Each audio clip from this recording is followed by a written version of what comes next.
Bismillahirrahmanirrahim. Assalamu alaikum dear students. Hope you all are fine and enjoying your online classes.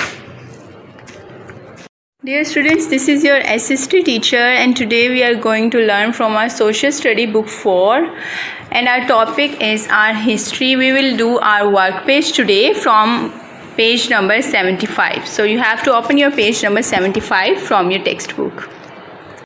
Students, let's discuss our objectives first. Students, you will be able to learn the names of different great empires and dynasties as we have learned a lot and discovered a lot about them in the previous lessons, and you will be able to learn different terms and their meanings.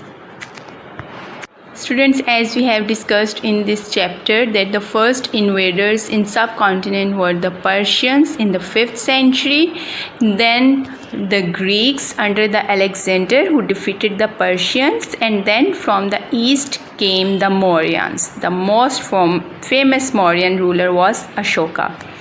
Then it comes the Kushans. They came from Central Asia. Their most famous ruler was Kanishka. Then another dynasty came up, the Guptas.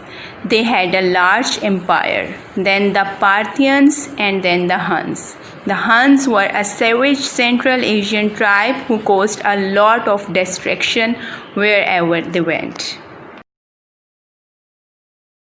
Dear students, now it's time to solve our work page from textbook page number 75. As you can see at the top of the page, there are 3 activities, and number A activity is about there was some great empires and dynasties in the history of the subcontinent. Make a list of these in the order which they ruled. The first one has been noted for you. Number 1, the Persians. And students, we have revised now with the help of video, and we have revised all the empires and dynasties in the history of subcontinent before coming the Islam. Number 2 was the Greeks. Number 3 were the Mauryans. Number 4 were the Kushans. Number 5 were the Guptas. Number 6 was the Parthians. Number 7 were the Huns, and number 8 the Nandas. Students, these are all dynasties in the subcontinent before the arrival of Islam. So you have to note down these dynasties on your book and also memorize these dynasties. Our activity number B is say whether the following sentences are true or false. Students, if they are true, you have to write T, and false, you have to write F. Number 1, the Indus Valley civilization flourished in about 2600 BCE. That is true. Number 2, the people of Mohenjo-daro traded goods with England. No, they never traded goods with England. So it is false. So we will write F. Number 3, the Aryans were a tribe from Africa. No, that was not a tribe from Africa, as we have revised it now and we have learned it from our textbook.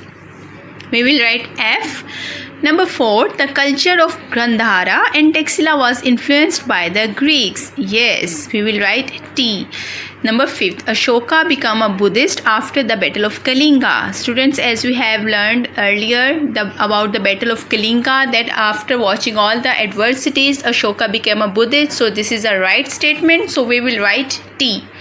Number 6, Nalanda University was set up by the Kushans. No, the Nalanda University was set up by the Nandas. Exactly. So this statement is false. So we will write F. Students, our C activity is write a sentence explaining what each of the following words means. Number 1, archaeology, the study of the remains of ancient civilization. So student, this is the meaning of archaeology, as we have discussed this term earlier in our previous lessons.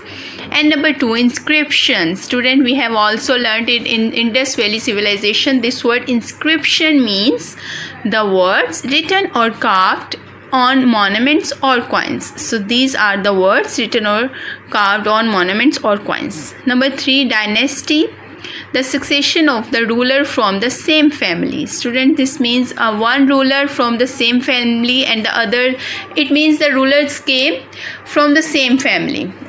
So student, this is all about work page. You have to solve it and memorize all these dynasties before the arrival of Islam. I hope you enjoy the revision of dynasties and great empires in subcontinent. Thank you.